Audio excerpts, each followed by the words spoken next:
Let's ask Kate Hardcastle, the retail expert. Hi, Kate. Good morning. Hello, good morning. Black Friday, a big success here or not quite the success everybody hoped it would be?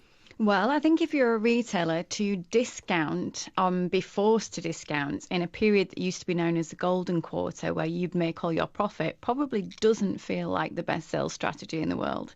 And consumers seem to be 50-50 in terms of how they take to Black Friday. Half of them very interested and want to find out more and want to search for the bargains.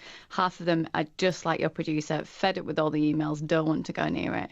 So what we've got to do is we've got to shop wisely if we're going to partake in this deal and understand that actually no retailer's out saying Black Friday is the best deals you'll ever get all year. It's just because obviously it's close to Christmas. It's a time of year where we might be buying more stuff anyway. But we've been told by Which, we had the editor Harry Rose in the studio, to be suspicious, not to just think, oh yeah, well it's today so it must be a great deal. He said 95% of the goods they carefully examined last year were cheaper afterwards.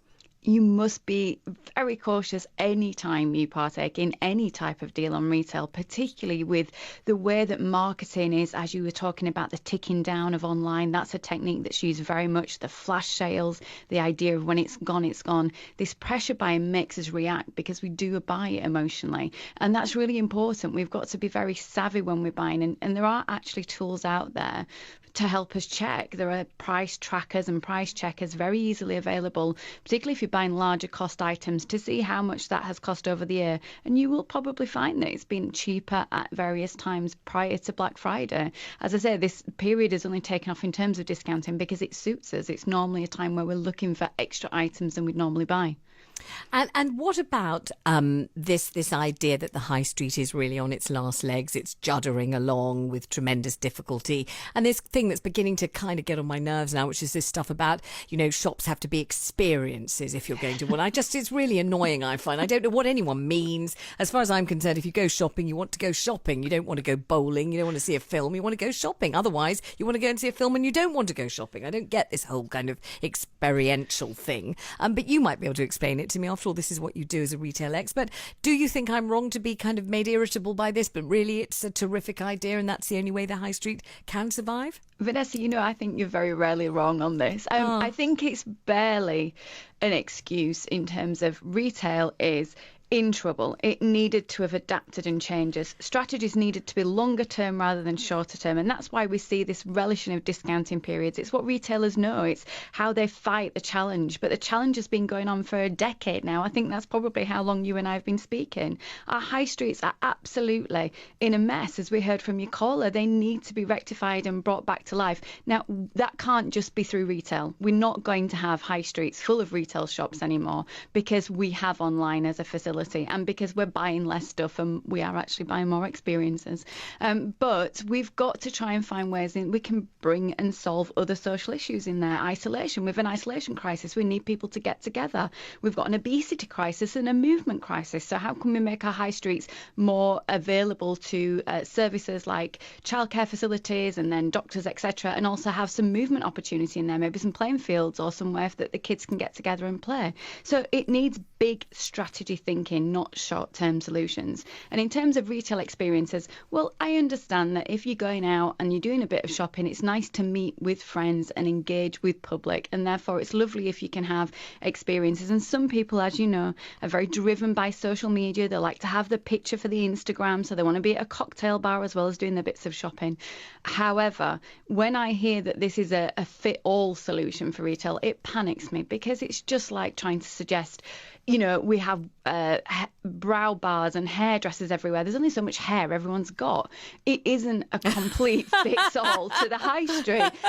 Experience can only be as relevant to a certain part of us and a certain part of our community. Yes. So, it just worries me when we try and put these plasters over it and say, well, there we go, there's another 2 years. Whilst this decline of something that is so more important than shopping, if anyone thinks the high street's a shopping thing, it's not. It's about how we all actually in human show show kindness, get together, learn social skills, and we need that. We need that desperately. Let me talk to you a little bit about this thing that has become, I think, for many people, a real bugbear of when you make the effort to go to a shop. I know we're lucky because we work here at the BBC, so we're at the very top of Regent Street. So for us to go to Oxford Street, you know, it's over the road. We're already here. We've already done our day's work. We can walk to the shops easily. Other people have to make the trek up to a big department store. So I'm aware that for many people, you know, it's an expedition they can't be bothered to make. But we're here. So the situation is you walk into one of the big department stores here in Oxford Street or Regent Street. They are almost deserted, even though it's only 3 and a bit weeks till Christmas. There's almost no one there at all. And various things occur. You ask for a certain item and they tell you, "Oh no, we haven't got it. Go and look online." And you think, but I'm here in person. I'm an actual flesh and blood person. I've walked in with a wallet to your emporium, which is what you're supposed to want. It's what you're for. And you're telling me to look online. That is ridiculous. There's that thing. And then there's the thing that lots of my colleagues and friends are observing, which is you do go into one of the department stores that's still staggering along, like Debenhams or House of Fraser, you know, those two particularly. Oh, you mean the Harrods of the High Street? Well, yeah. And they look a little bit like, I know with the greatest respect, a little bit like a jumble sale, because there are so many marked down and reduced and, you know, lines. And obviously they don't display the marked down stuff with the same kind of respect that they display the other stuff. So they're all kind of packed together on these very, very crowded rails. They don't look attractive. They're marked down and yet you somehow don't feel as if it's a bargain. It feels kind of a bit horrible. And the whole experience of walking around a department store, which used to be an experience, is marred and kind of, you know, not at all enjoyable. You feel as if you've walked into to a bargain basement, really. And then when if you do manage to sift through and find something that you want, very often you encounter some kind of trouble on the till whereby they can't give you the discount you're meant to get, or they can't, the button's missing, but they can't give you a discount because there's no one there that can okay it. And the whole process is an absolute nightmare. And this you're talking to somebody who likes shopping and wants to be, and I feel like I'm being thwarted at every turn. Yes, and yes. Well, why is all that? What's happening there?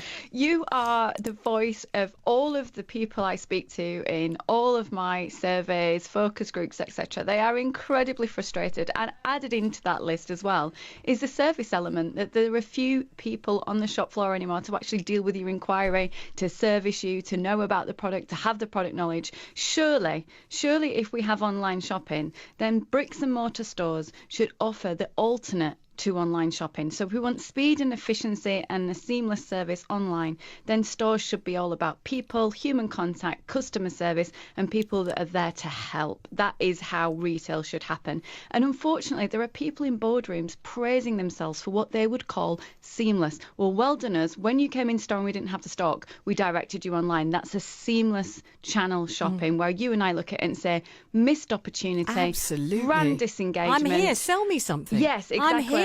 Exactly. I honestly, I was going to say literally, it's not literal, but I feel as if I can feel my father turning in his grave. And I think of how hard he used to try to sell a bed jacket, one blinking bed jacket, how he would try and how he would talk about the colour of your eyes and how it would enhance it, how warm you'd be and how cosy it was and how it's perfect for breastfeeding mothers or old age pensioners. One flipping bed jacket, at $7.99, how he would almost bleed from the effort of selling this thing. And also when I feel how hard I sell a subject on this radio show to try and engage people and hope that they will phone me and appreciate they've got lives. They don't have to ring me. They can do anything else. Make a cup of tea, do something else, watch telly, God forbid, and not phone me. And I'm flogging my subjects, hoping that I will engage them and win them and they will phone up. And then I walk into a store with some actual money and nobody wants to take it. I can't stand it. So Terrible. This is it, that you have passion. And I wish I could have met your father, because he was serving and not selling, and that's right. The difference. Well said. We have got a whole generation of people who mustn't be blamed on this. A lot of shop workers are quite young and they are using this as their first opportunity to get into work and get onto the ladder. And it's the training, it's the support, it's the emotional intelligence that you need to learn, that you gravitate towards as you get older. Thank you. I don't want to stop you, but thank you very much indeed. Elizabeth Ritzine is here, nodding away to that, actually.